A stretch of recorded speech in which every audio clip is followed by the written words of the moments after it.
Marhaba and welcome to the Habibis, three game developers drinking good Arab tea. I'm your host for today, Fauzi Mesmar. And I'm Osama Dorius. And I'm Rami Ismail. That almost went wrong. No. Yeah.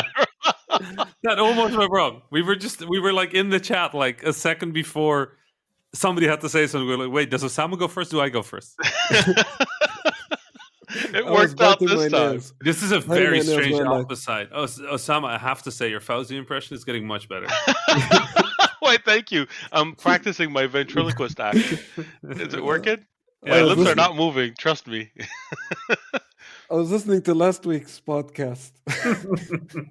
Oh no, I'm so sorry. And I'm thinking to myself, like, why don't I sound like a normal person to these people? What do you mean? You always sound very normal. You kind of sound like, hello, I'm Fauzi. This is Someone very normal. mentioned that you moved from Mickey Mouse to Nick Cage. Yeah. Which one do you prefer? Because that's my range. I can't do more than that. I prefer Nick Cage. All right, we got a quote for the Habibis website. Yeah, Fauzi, yeah. I prefer Nick Cage out of context. It's a good episode title, to be honest. There you go. Yes, it is. Oh god, that was perfect. Thank you, But Fauzi. You just what I gotta don't put that in understand already. is that, like, why is it always one edge of the spectrum over the other? Why can't I ever land somewhere in the middle? It's kind of like Mickey Mouse smoking a cigar. Is there something like this? I'll work on it. We'll see what we can do. Can't wait to miss an episode now, so I can see what happens. Fauzi's just going to be sick next week. Oh I have meetings. Yep. And meetings are important because, Fauzi needs to start the meeting by saying, like, hello, I'm Fauzi Mesmar. We're going to start our meeting. Hello, I'm Fauzi. Oh, yeah, sorry, Nicholas. Fauzi. Said, hello. Do you want me to record your voicemail for you? I'd do it happily. I think most people that call me are going to be very confused. They'll be like, wait, this is not Swedish. Also, wait, What's this is going not on? human. I honestly, now I want to hear, Fauzi, can you make sure that Osama just gets a Swedish text that he has to read in the Mickey Mouse voice? Because I'm in. I did not know I wanted this, but I want this. Only if he's not coached by anyone at all, never heard Swedish before, and just pronounces whatever he reads as he reads it. I mean, Yo, that's going to Fauzi, be amazing. You Because give me too much credit. That was the plan all along. to be fair, Osama, that's going to be an interesting one because the Swedes just don't pronounce 75% of the letters that they write. Oh and no! the other 25 are pronounced differently from what you expect. So You know what? I'm gonna follow those instructions and do my best. I'll Amazing. 75% of the letters and not pronounce them, and I'll pronounce the other ones wrong. We'll see what we come up with. So how do we do? How We do we just do went an from like Osama? making fun of me to insulting an entire nation. I love that. We're not insulting the nation. We're No. just being objective about the language. It's Yes. a beautiful language? Yeah, Question yes. mark. Yes. Oh no! Now you're insulting a nation. It's just the language is a little strange if you're Dutch, and Swedish sounds somewhat similar, but it's not similar at all. Oh, fair. Yeah, that's fair. Yeah. No, I don't every know. time I'm in Sweden, the thing about Sweden is they have a very low speaking volume. Okay. People speak very quietly. They speak like this, and then if they get drunk, they don't. But like if they Yeah. if they speak normally, they have this superpower of projecting their voice with really low volume. Really? Which is like the opposite of the Arab culture, where we talk very loudly and still don't hear Yeah. each other. And in my first year in the country, I was always the loudest person Right. in the establishment. Whatever the establishment is, like a clothing store, a restaurant, a football stadium. I'm like the loudest person. The loudest and the highest pitch. It was And- quite something. And highest pitch. Yeah. That's how I hear you in my head. It's perfect. how do you do an This Osama is- impression though? I'm This kind is of the curious. problem. Why do you hear me like this in your head? That's the problem.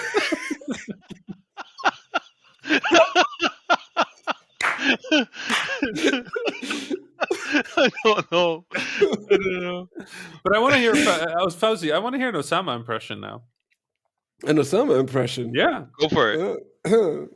I am Osama. I like to hug people and read emails. No. Now you're doing an Osama impression, doing a Fauzi impression. Why do I sound like an old lady? It's actually, you know Why what? do I sound like an old lady? Yeah, it's hard. I don't know how to do an Osama impression. Oh, God. The It's laugh, though, really, it's more like I can do that one, but it's a Oh lot god, more hardy. The Osama yeah, laughter is a lot more hardy. yeah, that is too funny. more resonance. No, Very you know what? I can do an Osama okay. impersonation if I'm gonna close an episode. So anyway, thanks everybody for I don't know, tuning in. I guess there's a script. I am now don't know what to do. I Butter emails. segue. Butter segue. God, you know, ending episodes is the hardest thing I do in my life. You know, I'm fine the entire episode, and then it's like, oh no, it's nearing the end, and I start getting like goosebumps and shivers. I'm like, what do I do? It's Even It's ending talks in front of hundreds of people is easier. I don't understand. I amazing. find it so amusing all the time. I find it so amusing. We have two Fozies on the call. It's Love very it. confusing. Very confusing. We always have two Fauzies on the call. there's the Fauci that is Mickey Mouse, and there's the Fauci that's Nicolas Cage. And then you got to watch out because it's like the Con Air Nicolas Cage, right? I really, Like I really want that T-shirt. Inside you, there are two Fozies. The mouse and the and Nick wolf. Cage. I mean, I kind of feel like that could also be an episode title. Inside you, there are two Faucis. But, you know, what? On second thought, maybe not. I am all of Con Air with Oh, no. Rami being the pilot. The pilot dies, Fauci. Oh no! Oh no! But Nick Cage takes over, right? He becomes there you I'm go. the pilot now. I'm the pilot now. Look at me. Look at Look at me. I'm the pilot now. Yep. I love it. This is too much. Oh man. Anyway, are we recording a podcast? What are we doing? Shall I roll the intro? Shall we get started? You know, like since we're speaking of Con Air, check out this segue. Speaking of Con Air, I read on Twitter, Rami, that you're planning on doing something interesting with flying recently. Yeah. Wow, that was very good. That was great.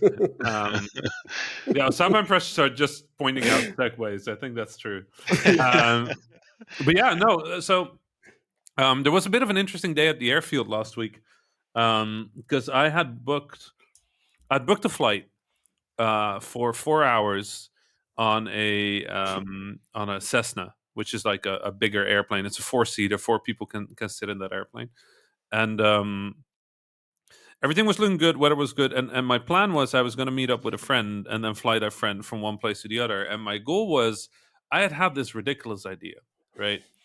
I had this idea. What if, you know, those YouTube shows that is or TV shows, or I don't even know what they are, where it's just like somebody interviews somebody while they're in a car. There's a Seinfeld show called Celebrities in Car Getting Coffee. Yeah, that, but airplanes. Love it. Love it. I love it. How do you get coffee in an airplane? I'm curious. You don't. I don't like coffee. No Right, coffee. so no cars, no coffee. Do we have comedians? No, also no.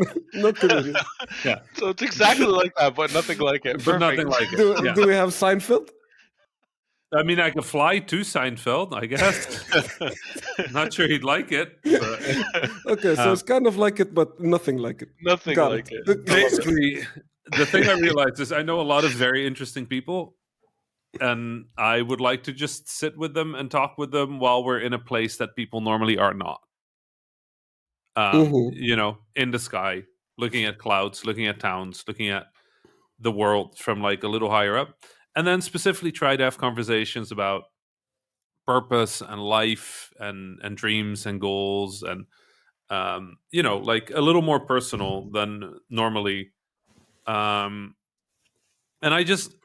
I had that because idea. they can't escape. Basically, they're on the plane. They're stuck. They have to face this the Rami therapy session. Right. Oh no! Oh no! Which maybe I should bring my therapist in the back of the plane. But You're on the plane, and first question: where do you see yourself in 5 years? yeah. Like, oh, no. Rami, please land this thing. Yeah. Or if Osama's with me, Osama will just land it himself. Like I'm great at landing planes. Nose diving it. yeah. Yeah, I mean, I haven't landed one yet, but judging from the last time I flew, I got the going down part packed. Oh yeah, no, that was great. You would have landed very fast. Record speed. But yeah, so basically the main idea is just to fly and then talk to people and do that any place I go. So I'm getting my license converted to a US license as well when I'm in Vegas in this month, end of this month, and then I'll be able to fly in the US as well. And I was thinking of maybe a DICE or a GDC to try out a few. So I've been testing audio cables and stuff like that. But funny thing happened. I wasn't allowed to fly that day. The field was too soft for 4-seaters, and I only know how to fly 4-seaters. But the Air Club does have 2-seaters as well, but I've never flown them. So this week instead, I got my checkout on a new type of airplane. So I am now qualified to fly 2-seaters as well. They're very different. Osama, you would not enjoy them. Oh no! They're very small. You mean smaller than the airplane we were in? Yeah. How is that even possible? I bumped my head on the roof. Oh god. Yeah. But that happens in most rooms. This is true. This is true. But in a Cessna or a Piper, it's fairly manageable. Yeah. Well, in the Tecnam, I literally can't open the canopy without bumping my head. So Okay. it was really It's fun. fun. It's a very playful airplane. Like it's a lot more reactive to what you do. And when you stall it, the planes I fly, the Piper and the Cessna, they're very stable airplanes. So if you stall it, it just falls down. This thing wing dips. It sort of like makes like a turn as it falls. It falls to the right or it falls to the left. It doesn't just fall straight down. So that was a bit of practice, and it was really fun to learn something new again. So I just actually this morning I got my my checkout, so I'm now qualified to fly that airplane at the flight school. So it's nice. It happened in less than a week, so I'm guessing I'm getting really good at this flying thing. That's cool, Amazing. man. I have a question for you. If you want to record audio while you're flying, how is that? Like, wouldn't the engine sound be too loud? So that is actually one of the biggest questions I had, and that's why I went back last week to test this.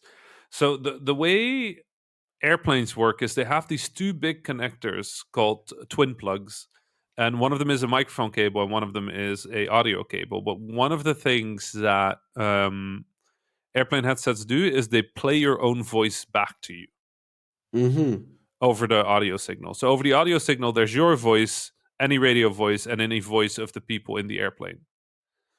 And those microphones are noise canceling. So instead of recording in the airplane, you record from the audio panel on the airplane, and then specifically from the audio out to your headphone, and then you get all the audio in one go. But you need to split off that audio, and doing that, I had never tried it, so I tried it today, and I have lots of good footage. I had a beautiful flight this morning, right before this recording. That's incredible. We have 2 layers of clouds today in the Netherlands, one at like about 1,500 feet and one at about 4,000 feet. And that means if you can get above that 1,500 layer cloud, you're just between the clouds. That's amazing. So I had clouds above and below. I'm editing together a little Instagram video. By the time this is out, it'll be on Instagram and Twitter. But it was just a beautiful day. So yeah, the audio works. Now I have to figure out video and how I want to do that. And then I think I'm gonna just look for some sponsors because it's not cheap to fly airplanes.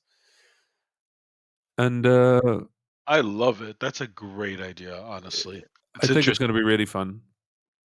And like, just take different people, take like a painter, take a writer, take a scientist, take a doctor, take a. I was at a thing last week, and I met the person I met so many cool people last week. There was like a little get together of like interesting people in the Netherlands that I got invited to, which Mhm. cool. I count as an interesting person in the Netherlands, I guess. You're definitely an Um, interesting person in the Netherlands. and Absolutely. you meet so many interesting. There's so many interesting people on Earth. I just want to fly with all of them and talk with them. That's my new goal in life. I just want to fly cool people and have interesting conversations with them. That might take a while, but if you start now, you'll get Yeah. there eventually. Yeah, and like I was thinking I'll fly for an hour and a half and I'll edit it down to like 30 minutes of content. And I think it'll be really cool. Nice, Sounds man. fun. I'd love to watch it at some point. You'll be on it. What are you talking about? Yeah, We're gonna go also that. fly, and Osama's gonna go on it as Yes. well, and then we're gonna deal with that nosediving issue Osama had. Deal with it head on, right? Yeah, yeah. Oof. Osama, what are your plans for life? Whee! This is my short answer. Yeah. So, Osama, Osama, let's. what is the state of the industry? That's accurate. Yeah. Love it. Osama, let's dive into what you were doing recently. Oh, okay. So I got a few things I can talk about. Look at Nice. the segue is so butter. Like he didn't even call it He out. didn't even notice it. I noticed it only when Rami laughed, to be perfectly honest. But that was butter. Oh my god, that was a Thank butter you. segue. Mhm. Thank Butter you. nosedive. So Good effort. I want to start with a book I read, if that's okay with y'all. I Yeah. I read a book called Game Dev: 10 Steps to Making Your First Game Successful. Um, so the honest truth is, I accidentally bought this book. I was driving and my other audiobook ended, and the Audible basically gave me an option to download something from my library, or so I thought. Instead, I accidentally randomly bought a suggested book that they gave me, and it started playing because I was just clicking on whatever I hadn't read. Do I regret it? No, actually, it was a very interesting book. So, Game Dev: 10 Steps to Making Your First Game Successful was written by Vlad Marhulets, has an astounding story. He's basically a person who grew up in extreme poverty, in a very, very difficult situation, and who didn't know a word of English and somehow practiced music and got admitted into a prestigious school, the Juilliard School, as a composer, and then started making like music for major movies, and then decided that that's not what he wanted to do, that he wanted to make games, and taught himself game development in a short period of time, and released a game that was successful, a game called Dark. Well, Dark. honestly, Yeah. I hadn't heard of it before reading the book, but I looked it up, and it was actually a noteworthy game, and wrote a book about everything that he learned.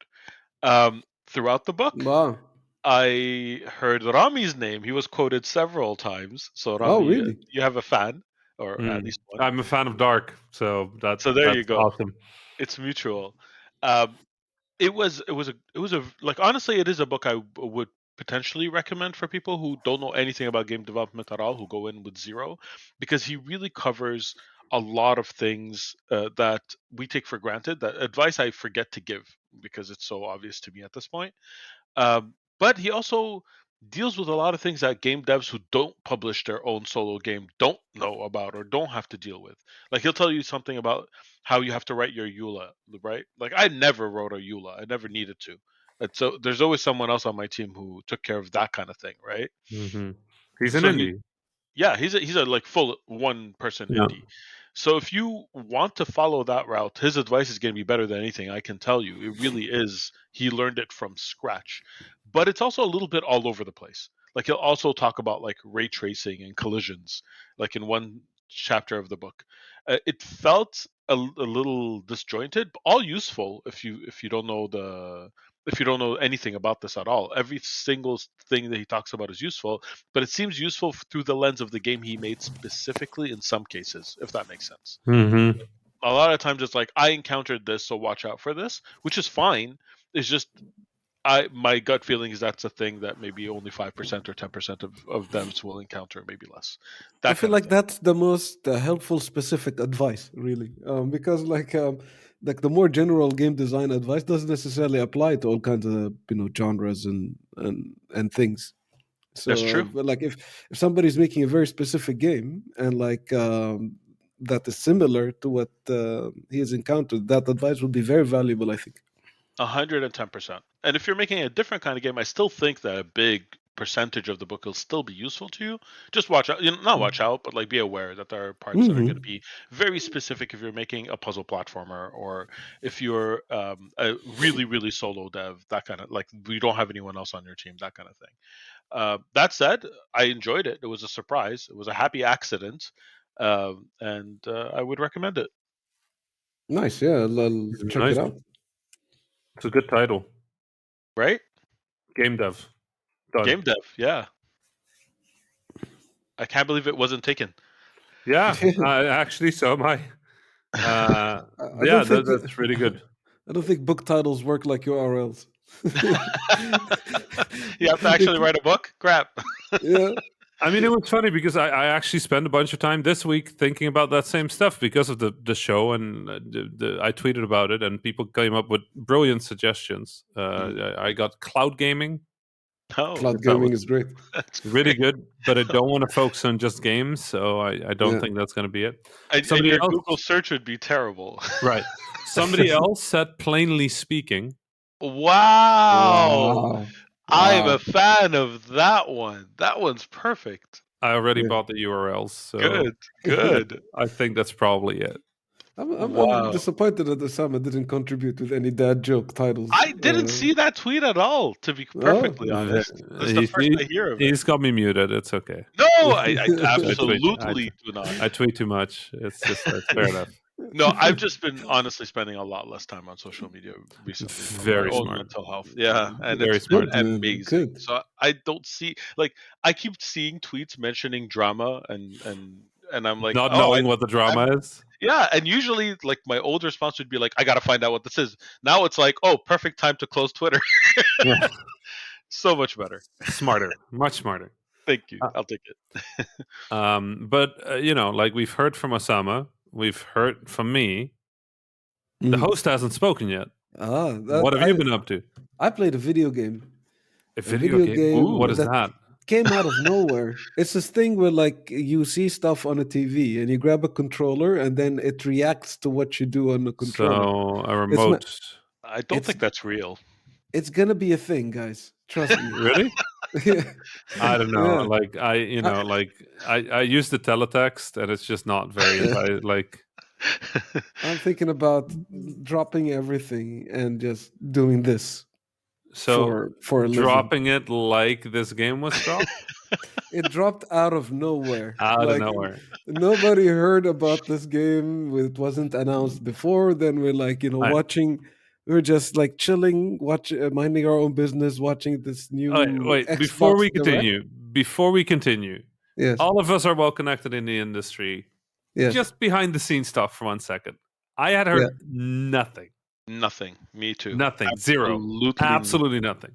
Yeah. same, That's Same. incredible. same. That's things do not stay secret like that in the games industry. And I know people that work in that studio, which I think Right. is Same. really remarkable.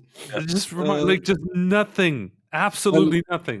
I love Yeah. it. It's how it should be, without Mhm. stuff leaking and ruining the Mhm. surprises. I love, like, it's really difficult to create these moments anymore. Where like you have this trailer come out and people go like, "What? They're making the game I've been waiting for."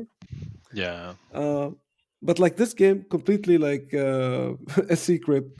Nobody knew about it, and that we watched the trailer on the Xbox thing, and we're like, "Wow, this game looks cool." And then they say, "And it's out now." And we're Yeah. like, what?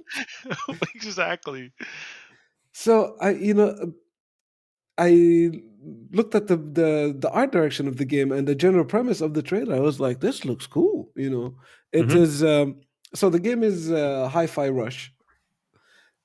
For those who haven't checked the game out, first of all, I would say I really recommend it. It's a fantastic game. I So was good. looking. I was looking at the trailer. The trailer is at this very interesting cartoony art style. And I think it's worth noting that this is being developed by a Japanese studio, which is Tango DreamWorks, Hmm. which is part of Bethesda Games, ZeniMax, part of ZeniMax, which is now part of Microsoft. And it's the studio head by Shinji Mikami. Mostly, then the studio is mostly known for the Evil Within games. So they're mostly known for like horror games, which come from like Shinji Mikami's career. So, with that background information, this trailer drops and it's like this bright, cartoony action rhythm game. And it has, while it absolutely feels Japanese, it also feels a little bit Western too.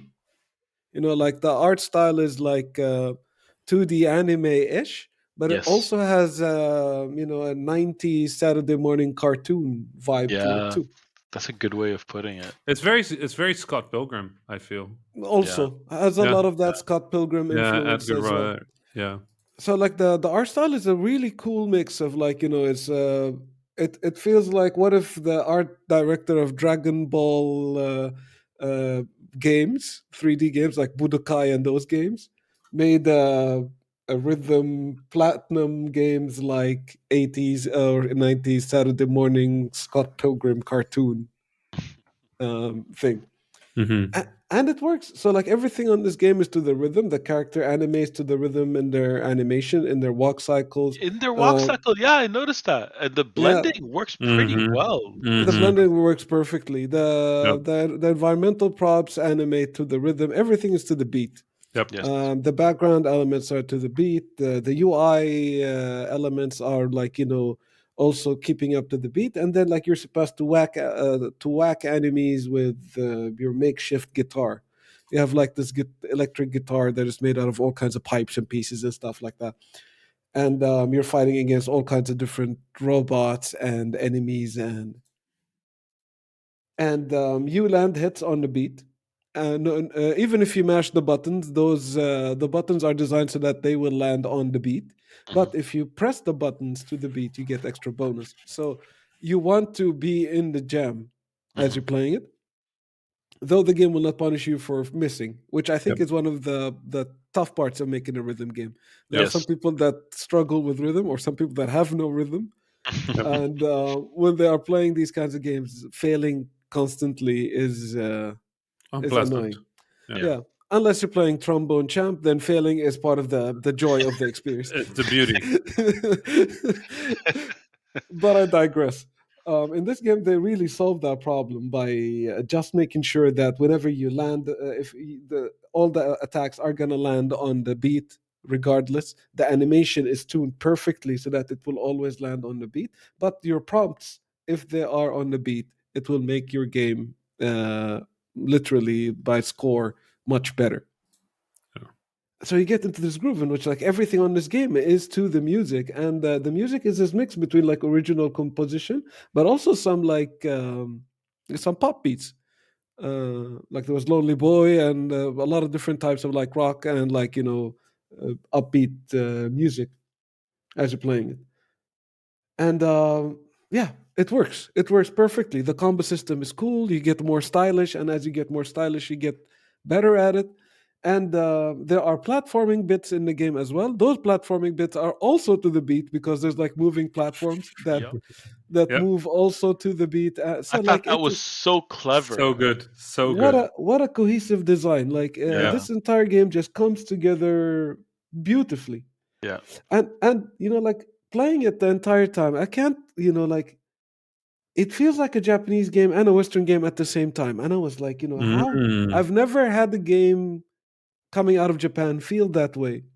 Good And point. then I was reading up about it, and I saw that the game director is actually a gaijin, like Oh. a foreigner like myself. He's like one of those people that joined the company a long time ago, shipped a couple of Evil Within games, and now he's up to the point in which he's the game director. Wow. Uh, so I think that combination really comes out in which like there's a person that's deeply engulfed in Japanese culture, is working with a Japanese team, but he's also bringing in a lot of like his Western sensibilities. and I love the mix. The That's so mix, cool. the I love mix it. works perfectly. One thing I also want to mention about why I really like this game, I think it might be missed for people who are not game developers, but for game developers, oh my god, is the narrative of this game hit home? And by Mm. that I mean, I don't know if you've noticed, Yeah. but this game constantly is making fun of game dev culture. Yep. Yep. So like there is so much satire for the games industry Yep.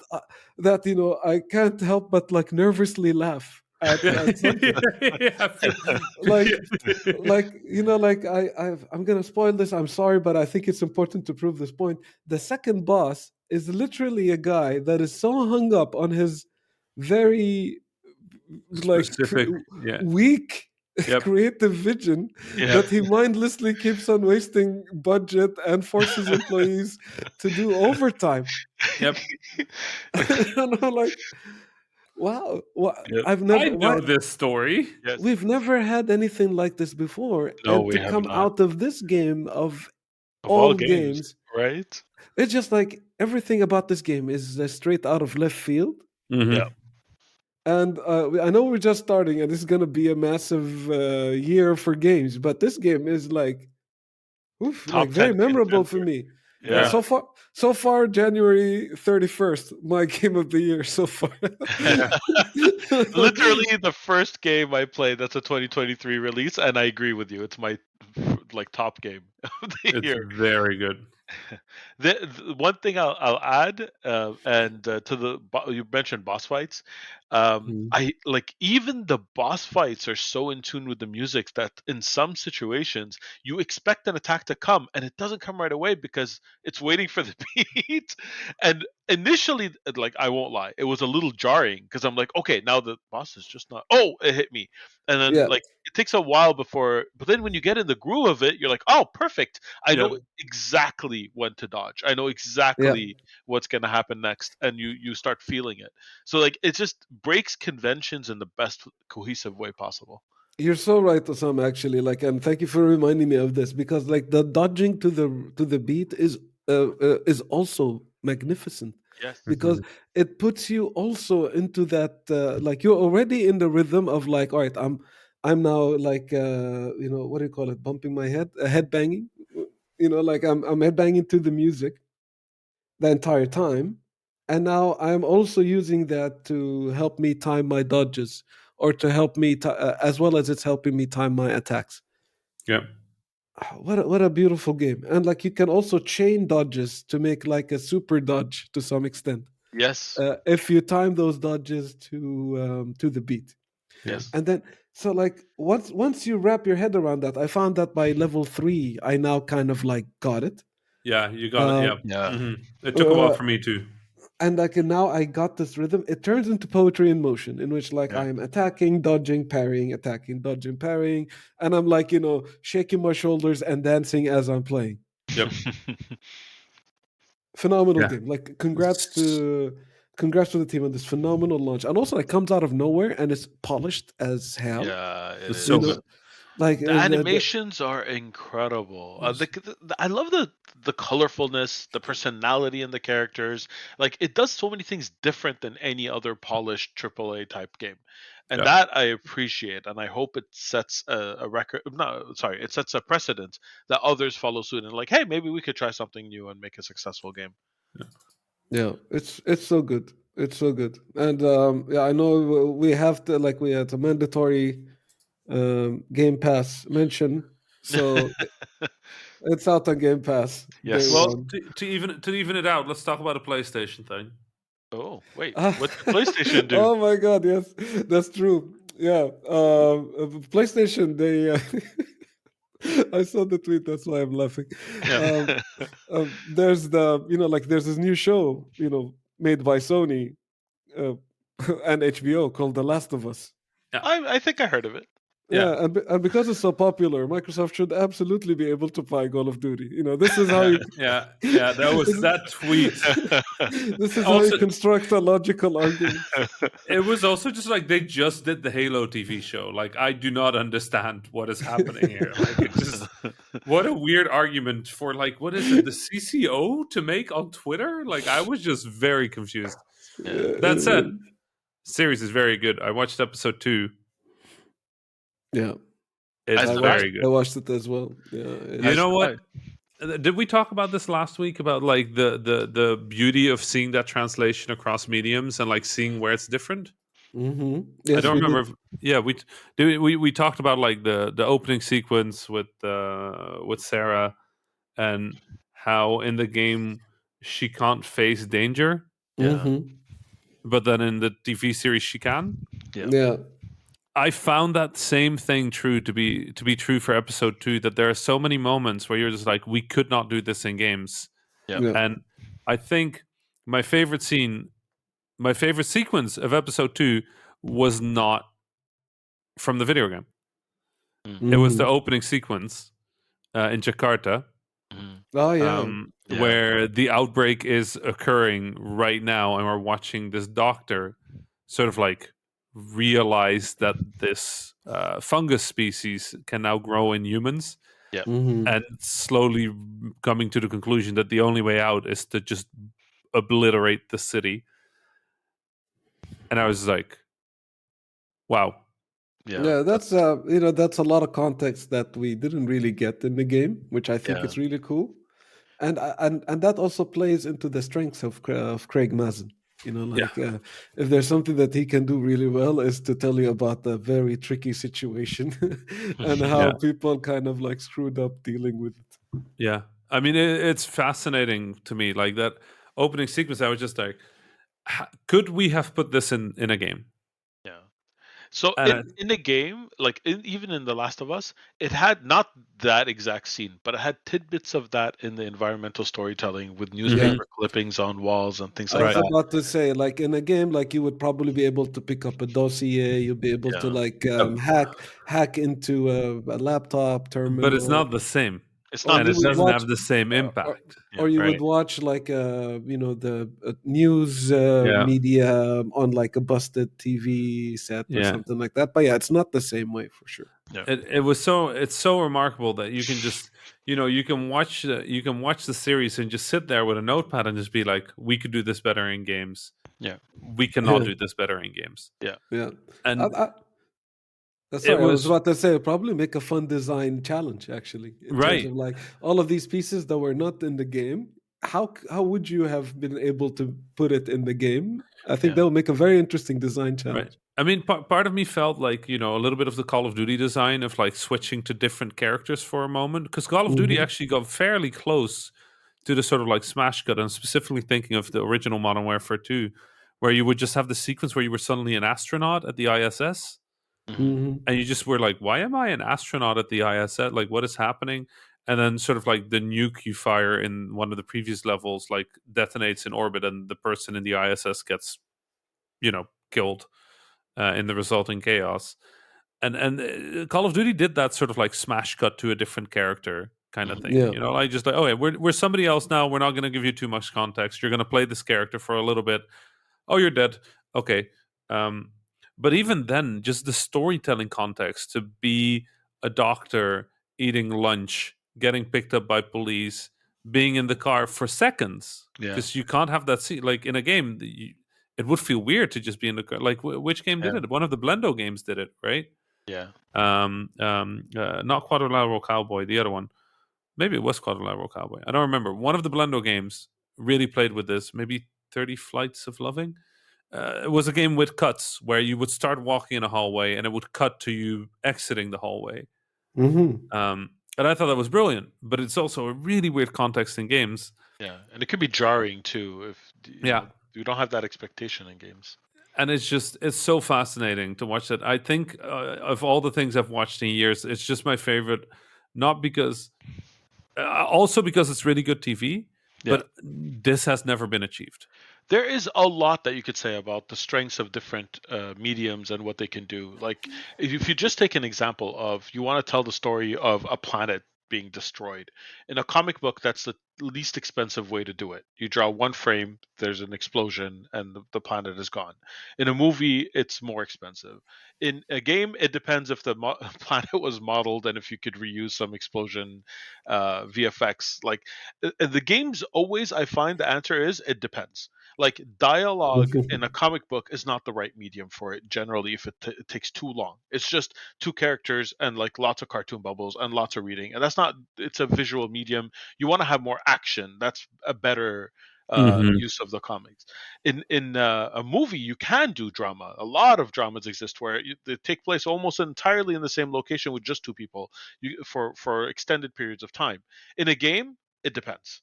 What's the genre of the game? What's your audience? Whatever. It's really, it could go back and forth. You can make an entire game around just dialogue systems, but if you include one in an action game like Call of Duty, you're probably making a mistake. Like, probably is a big word there, but like, games are just, we just break all of the, like, we're the, just so different. We're so many yeah, genres within the yeah. same genre. I'm realizing that time and distance are two very particular quantities in games, and I'm realizing that like fully for the first time. Like watching this, it's just like a sequence in the sewers in a game would be. You need to build the sewers. You need to have a reason to be in the sewers. You need to have something interesting happen in the sewers because you have to move from point A to point B in the sewers, and it's hard to just exit the sewers, right? You have to. There has to be a reason to go in there. There has to be a reason to be down there. There has to be a reason to get out of there, right? Well, in the series, they basically say that they're going to go into sewers. They cut to a scene of them having a short talk in the sewers, Yeah. and it's sort of like it's unpleasant and kind of like discomforting. And then there's a scene like 5 seconds later where they're climbing up the ladder out of the sewers and they're done. Yep. Yep. Distance and time folded down where you get all of the tension, but much less time, much less distance. Like we're stuck to locations is what I'm starting to feel. Because it's production considerations. If you want to Hmm. model a sewer, you have to justify its existence. Like, Hmm. Yeah, one of my biggest complaints, and Last of Us, the first one, was my game of the year it came out. It was phenomenal. But one of my criticisms of it is that puzzles were reused. And that's not usually a criticism I have of games, period. But in that game, it felt out of place because it was such a strong narrative game. The palette and the water puzzle, like the fifth time I did it, I'm like, oh, this is too much. Like, yeah, Right. it didn't feel like it needed to be shortened. At the same time, the considerations is games have an expectation to be longer, so they needed to, and it was already created and it's cheaper. So there's like so many production considerations that in a movie, a palette is a palette. Who cares? Like, Yeah. use it for, it's what, 5 seconds in the background. It's 5 seconds in the background. It yeah. doesn't really matter. Yeah. And Yeah. also, like, it's worth mentioning that in a video game there is like the environment is made, it needs to be justified, but also the gameplay that takes part in it will need to take will require the player to do trial and error. I saw like somebody tweet about the episode saying that the battle they had with the like in the museum with the clickers Yeah. is way quicker because the viewer didn't have to see himself die over and over again. Yeah. It's true. It's true. So like Pedro Pascal just like went through these guys and continued to go forward, and like that sequence lasted way less than Yep. Joel in the person's game dying a million times. Yep. Yep. Yep. Yeah. It's fascinating. It's just really fun to watch. Honestly, like, there's been enough adaptations of game stuff into movies and the other way around, obviously. But I think this is the first time where I really feel the two products share a soul Yeah, in enough of a way that that direct comparison is possible. it's great. I can't wait to see where it goes. Episode 3. Yeah, I'm excited. It's out, but I haven't watched it yet. I Yeah. actually convinced my mom to watch a bit of it. My mom doesn't like scary things. So she had kind of like signed off on The Last of Us, but I decided to show her the opening sequence from the game and then the opening sequence from the series. And I think she might be in. We'll see. but it's making me not watch the episode until I visit my mom. No. Wow. Interesting. Yeah, we'll see whether mom likes it. I'll report back. Yeah. Speaking of moms, I think it's time to put a doily on this episode. It is time. It is time. We had a bit of a limited recording. We had limited time to record this week. Still managed to get 45 minutes in. You know what? Yes. I 45 like that. title recommendations. That's 45. perfect. What did we go again? What was it again? What did don't we say again? There were, I inside you are two prefer fuzzies. I prefer Nick Cage. That was it. Yeah. I have it here. Yeah. I love it. Good. Wonderful. Thank you all for tuning in for this week's episode. Send us emails at info@thehabibis.com. Join us at our Discord at discord@thehabibis.com. That's all the show we have for you this week, but there'll be more next week, inshallah. Tune in then. But for the time being, salam. Salam. Salam. Osama, that was really good. Really good. You really nailed that outro. Thank That you, was definitely Rami. not. Yeah. Thank you, Rami. It's the best outro I've ever nailed.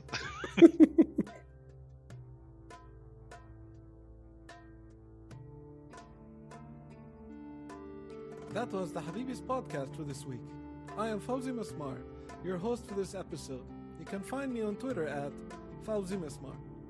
My fellow Habibis were Osama Dorias, who you can find on Twitter at Osama Dorias, and Rami Ismail, who you can find on Twitter at THA_Rami.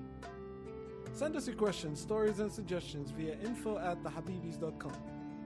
Intro and outro music was provided by Malik Zubayla, and the logo was provided by Ibrahim Handi. The Habibis is a weekly podcast about 3 game developers drinking good Arab tea, with new episodes launching every Friday, inshallah. If you enjoyed the show, don't forget to subscribe to your favorite podcasting service, or check out thehabibis.com for more information. Thank you for listening. Salam.